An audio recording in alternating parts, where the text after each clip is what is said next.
kungs Jēzus pirmo reizi sajūt krusta smagumu savos plecos, viņš uzsāk savu krusta ceļu.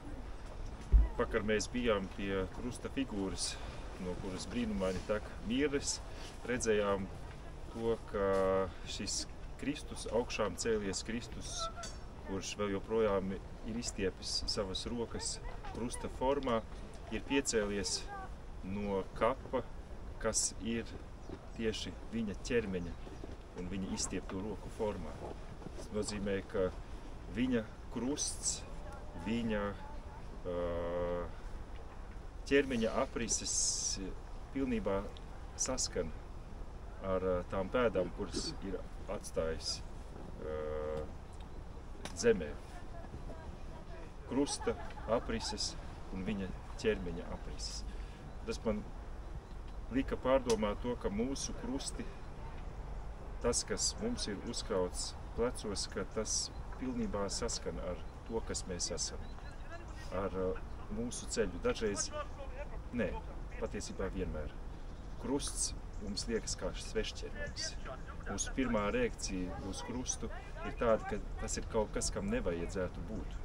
Kaut kas, kas pilnīgi neiederās nec manā dzīvē, nec tajā ceļā, kurā es eju.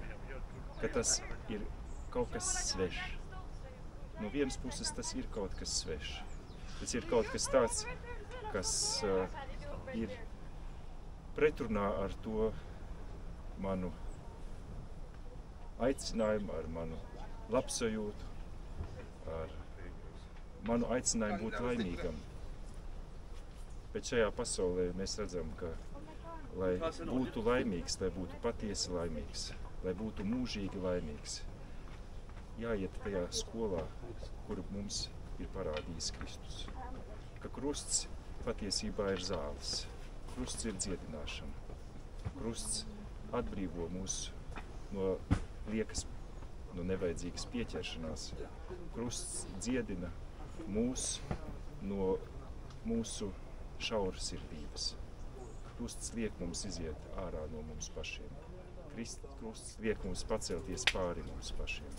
Un mēs redzēsim, kādā brīdī iespējams, varbūt atskatoties uz savu dzīvi, ka kādi dzīves notikumi, kāds no tiem krustiem ir bijis tieši pēc mana izmēra, tieši pēc manas formas, tieši saskaņā ar to, kas es esmu un kas ir mana dzīve. Tēvs mūsu, kas esi debesīs.